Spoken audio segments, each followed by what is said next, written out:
Welcome to the Killer Innovation Show, the longest continuously produced podcast in history.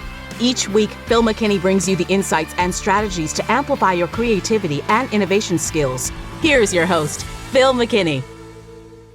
Welcome to the show. How are you doing this week? We are still in the bus on the road traveling, having a great time. It's been quite nice weather here in Florida area, which is where we're at right now. I'm getting ready to head back to Colorado here relatively soon, and we will be back in the main studio there. In the meantime, this week, I want to talk about the challenges of really trying to innovate hard, and I mean extremely hard, complex problems. Now, in the past, we've talked a lot about innovating new products and new features and new gadgets and new technologies. And it's easy to want to shy away from those really hard, complex, socially impacting types of problems. But look, we're innovators. Why not us? Why not us trying to solve some of these really hard, what I and others now call on a regular basis, these wicked problems? Wicked hard, wicked complex. Problems that we tend to throw our hands up and say, this is impossible. There's no way to solve these kinds of problems. Well, there is. It's not really about solving them. It's about innovating them. And the task here is not to innovate once, but to innovate continuously as we try to improve, change, make things better. So this week's show is about innovating wicked problems. And this is a topic that I've tried over many years. I share in the show the work with the Department of Education and my frustrations and what I've gained now that I've had, almost 10 years of perspective since that project, of what I learned on how do you have to think about wicked problems differently. So this show is going into new territory. I hope you find it useful. Before we hop into the episode, though, I would ask that you go ahead and like the show and give us a thumbs up and share it with others. And with that, let's jump into this week's episode on innovating wicked problems.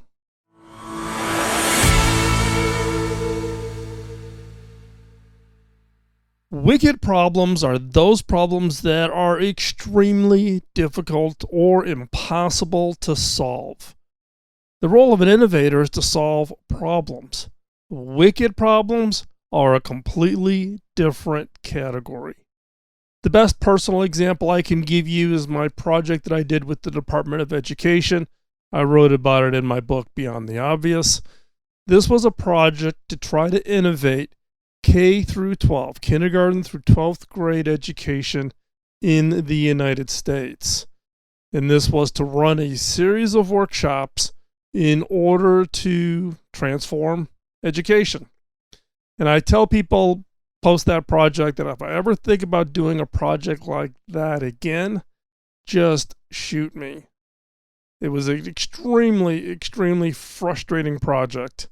But now that I have some time and some perspective and have been able to look back on it, I realize that it qualified as what I would call a wicked problem. Not just a problem, but education being an example of a wicked problem. Now, what do I mean by a wicked problem? Well, first of all, it's, the perspective, the knowledge, the definition of the problem is inconsistent. It's changed. It's morphs over time. The other is that the number of people and opinions change, and they can be numerous. The ecosystem of people who have an interest in education, everything from policymakers to unions to teachers to parents to the students themselves all have different opinions and all think that their opinion is the most important. The other is for a wicked problem is it has a large economic burden or risk. You mess up with education, what happens? You impact a generation of people. You impact their education and their preparedness to compete in the marketplace. And wicked problems are interconnected. By nature, these problems are impacted or interfaced or entangled with other problems. Education being the example we're talking about today, that entanglement includes everything from economics, schools in poor areas versus, richer areas, urban, rural. It isn't just about solving education. You have to solve all of these other entangled problems. Now, when you look at a wicked problem, we quickly just become overwhelmed as to the scale and the complexity. It's like, well, what can I do? What can I do to solve the K-12 education issues inside the United States, as an example? And we tend to just throw our hands up. The complexity really comes from this entanglement. The problems aren't just standalone problems, but the complexity grows. Take, poverty as an example. If you look at poverty is linked to education, but poverty is also linked to nutrition.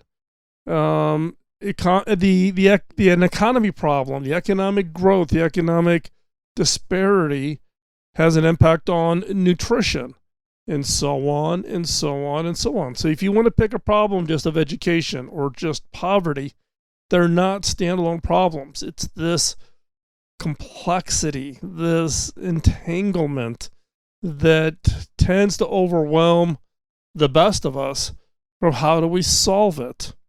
Now, the other challenge that we have with wicked problems is each of these have their own ecosystem or set of organizations trying to solve the problem. Some people are focused on education. Some people are trying to solve poverty. Some are trying to solve nutrition. Some are trying to solve the economic disparity problem. Each has their own opinion, their own definition of the problem. Well, to solve education, we fix nutrition. No, if we want to solve education, we got to solve the economy. If we want to solve education, we got to, everybody comes at it with their own perspective, their own opinion. And each believe that their perspective is correct. And this becomes part of the challenge of how do you innovate solutions to wicked problems. And that is getting people to have a different perspective, to think about the problem in a different way. Now, there's other things that also make this a very hard kind of problem. The wicked problems are a completely unique and different category. As we said, the ecosystem depends on how the problem is defined. And then how do you think about that problem?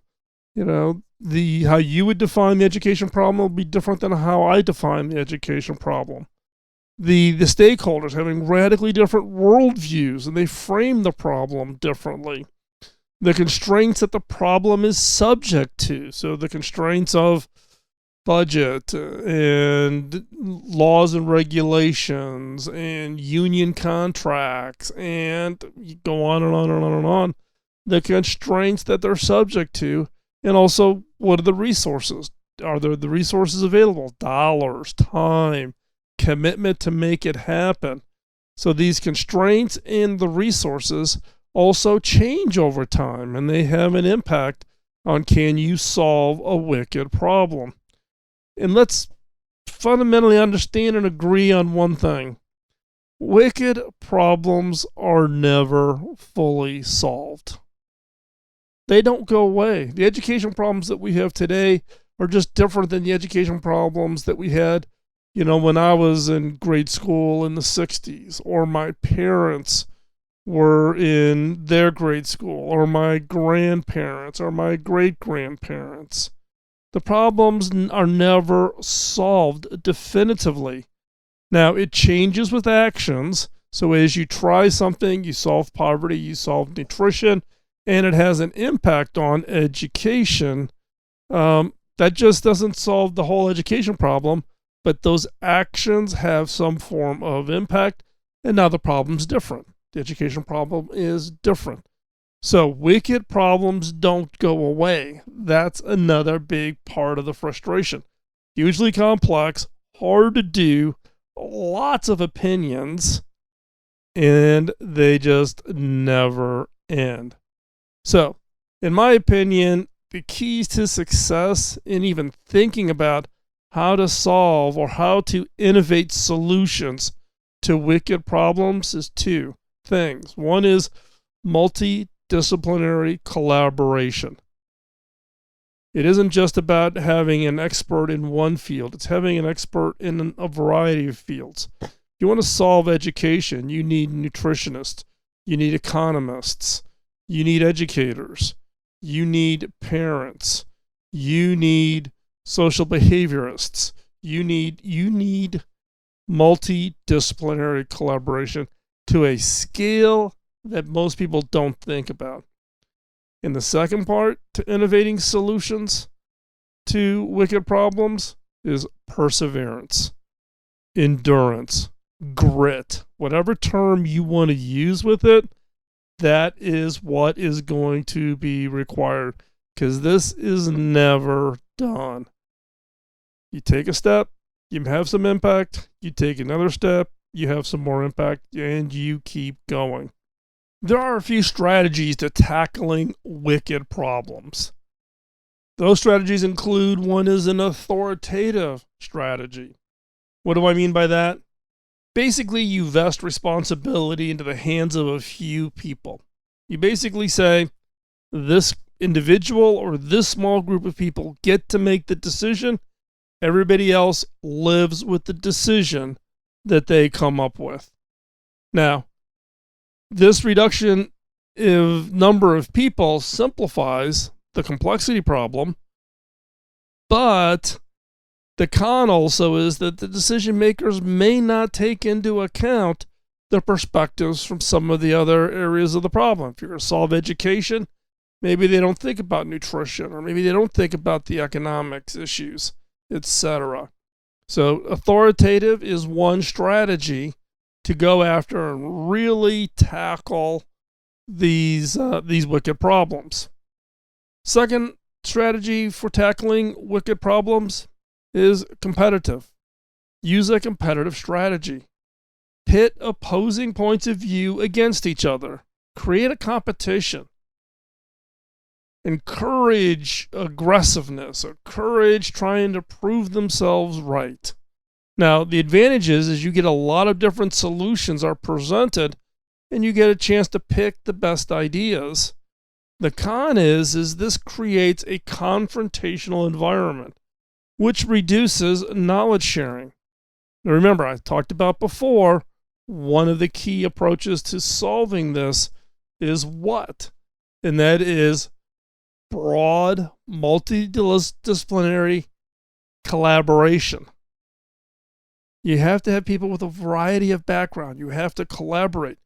If you use a competitive strategy to tackle these wicked problems, you reduce knowledge sharing. That's anti-collaboration. That's one of the big cons. The third strategy is collaborative. You engage the stakeholders to find the best possible solution. You get people to share and argue their points and have discussions and share knowledge. Now, the advantage is everybody feels heard. The con is this takes time. Collaborative approach is probably the slowest way to solve a wicked problem. Authoritative, giving the power and authority to one person to make the decision and make it happen, and everybody else just lines up and lives with whatever the decision is, pretty quick. Lots of cons. Competitive, You got people coming at it from their own individual perspectives, but you don't come up with the best solution, I don't think. Collaborative, best solution. People feel heard. However, it takes a long time. It is by far the slowest approach. So you got 3 different ways that you can go off and tackle these problems. Now, part of the need at this point, though, is not to think about that you're going to solve the problem, that you're going to solve this wicked problem and it's go away. I've talked about it before. These problems never go away. They just morph. So it's not about finding a solution. It's about finding an intervention. What is the right intervention you do now that improves it, knowing that once you improve it, then the whole issue is going to change and morph. Something else is going to crop up, and then you got to find that next intervention. Don't seek the answer to eliminate the problems. That's the typical strategy for innovators. We want the best idea, the best innovation, solve it, boom, ring the bell, we're done. We have to get away when we're dealing with wicked problems from seeking the answer that eliminates the problem. Instead, focus on actions that can intervene, that can make it better. Then make that action. Then go back and circle back looking at the problem and then repeat. Find that next action, intervene, relook at the problem, repeat. Action, change, action, change. Just keep doing it over and over and over again. So just to summarize, the 4 elements to innovating solutions or innovating wicked problems are: 1, recognize that there is an adaptive vision. As I talked just before, it's not about finding the solution, it's finding that intervention. But once you make that intervention apply, guess what? The problem changes. So recognize that the vision adapts. Now, this is a little bit counterintuitive, right? Because we talk about focus and clearly defining the problem and potentially creating a BHAG, that bold, hairy, audacious goal, and getting everybody to rally behind that BHAG. Well, what happens if you change that BHAG, if it's constantly changing? With wicked problems, it does change. So recognize that there is an adaptable vision. It has to be adaptable. The culture has to accept that. Now, there's a tension between clarity and then shifting goals, shifting success criterias. And that's fine. That's the challenge of wicked problems. Now, the way you can deal with that is define project values. What's the project value? In the case of education, our values that we set for the project for the Department of Education was around improving the educational experience of the students, and 2, increase the global competitiveness of the students that are graduated. So define the project values. Everything else internally, those will change. Individual projects change. You think you've got a solution, you define that problem, you've defined that vision, and it's going to change. Get prepared for that. This is different than locking down this long-term vision and everybody rallies for multiple years or decades around a single vision. That does not work for wicked problems. The second element for innovating wicked problems is create an idea-safe environment. We've talked about collaboration and bringing together people with a lot of different skills, backgrounds, and areas of expertise.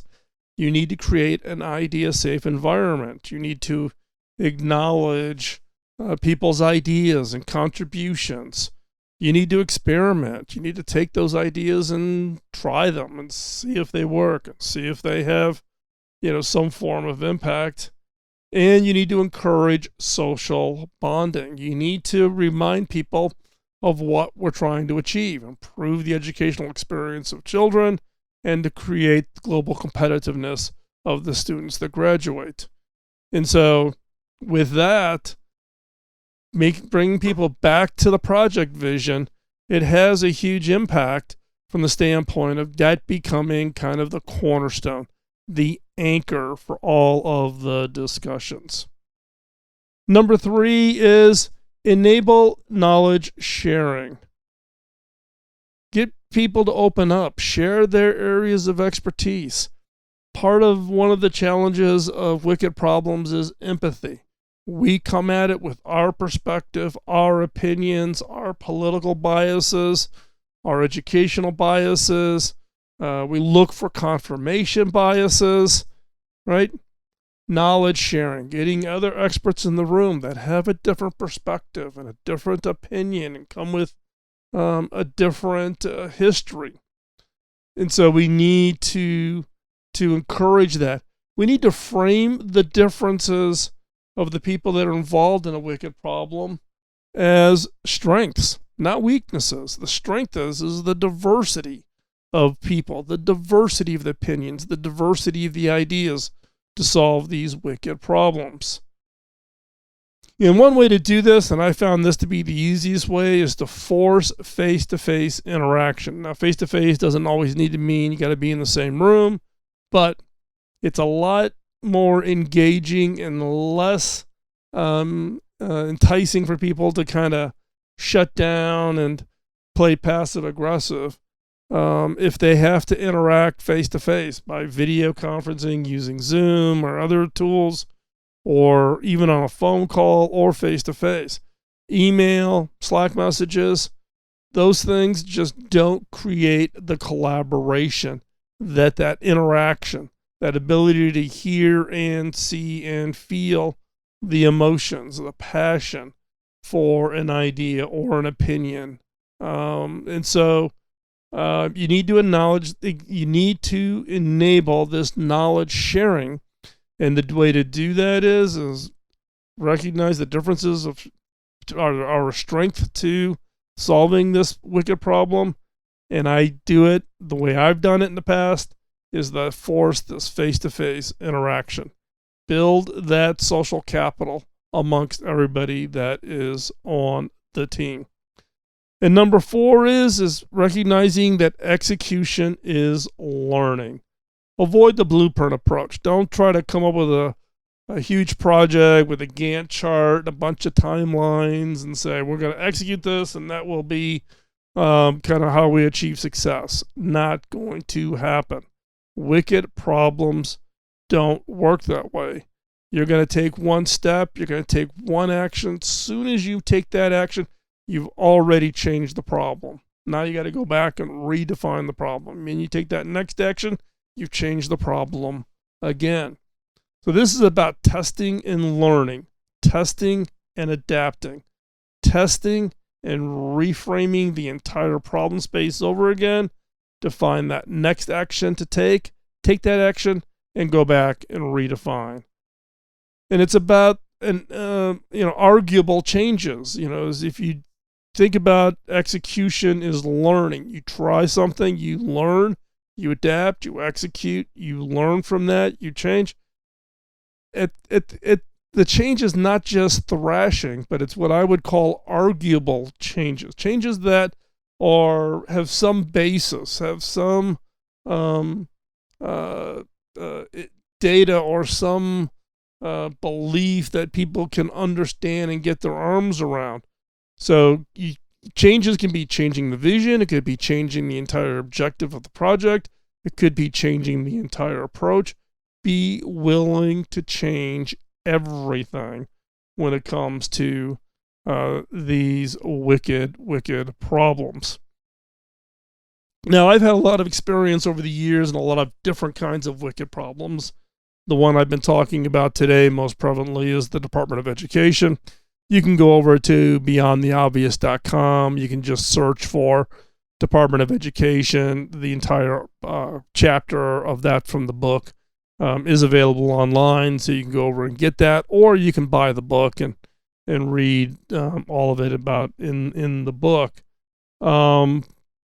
That's just one example of a hugely wicked problem that has been around since the educational system was even created back in the Industrial Revolution.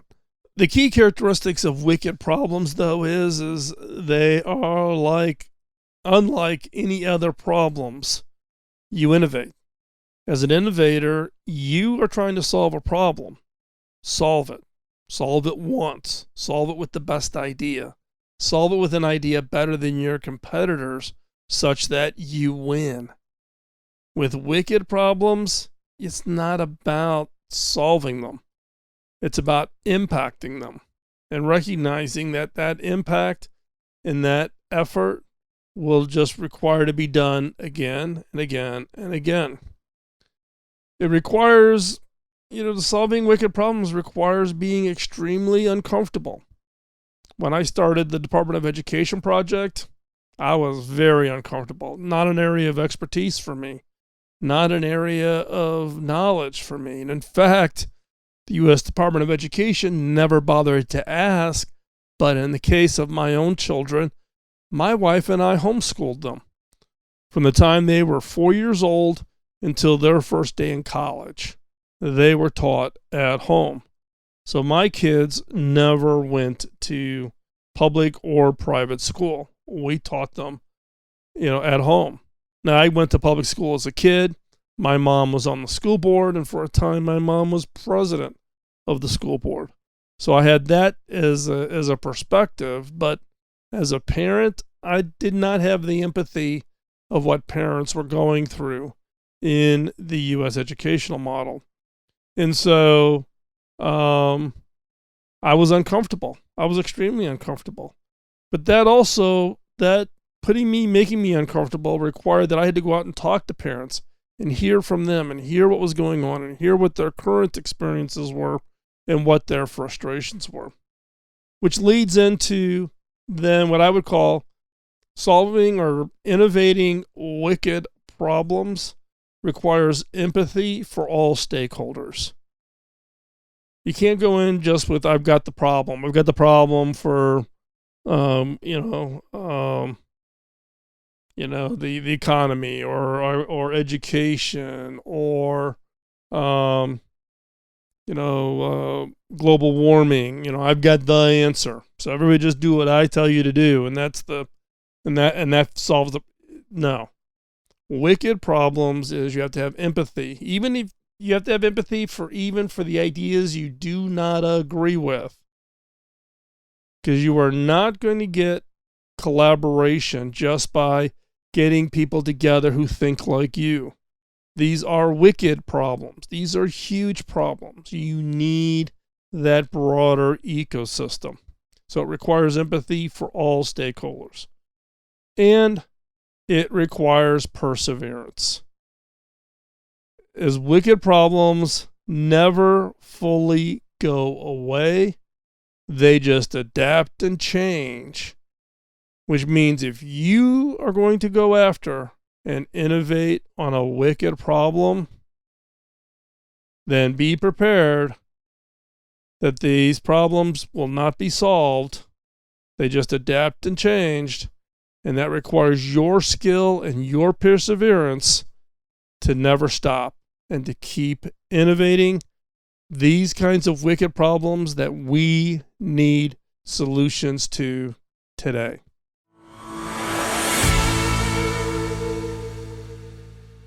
Thank you for taking the time out of your busy schedule to join us here. I know that's a big commitment, and I greatly appreciate it. You taking the time to join me here this week. And hopefully you've been a long-time subscriber, or you will become a long-time subscriber for the show. We are also kicking off season 17. That's right. We just wrapped up 16 years of doing the podcast. We started in March of 2005. We are the longest continuously produced podcast in history. I guess I win the Perseverance Award. So thank you for taking the time. Thank you for sticking with us. As I always say, as we wrap up the show, the one favor that I would ask of you is to share the show with others. We do this show as a way of paying it forward. We give this content away for free. sharing you my experiences, lessons I've learned, things I've done somewhat right, things I haven't done so right, so that you can learn and benefit as you work on your own innovation initiatives, projects, building innovation capabilities within your organization. So this is my way of paying it forward, and the best way that you can help me pay it forward is by you sharing the show. You pay it forward with others. So please share today's show with somebody who you think could benefit. But I would also give you this encouragement. When it comes to wicked problems, don't shy away. Innovators can be that catalyst. As an innovator, you can be the one that helps bring together that level of collaboration from a highly diverse set of people and backgrounds and opinions to solve, to innovate some of these tough problems that we are facing. The environment, the fuels, the economy, the education. You can be the ones that innovate those solutions. And so therefore, that is the opportunity that we have before us as innovators. So don't shy away. And hopefully today's show gave you that level of encouragement.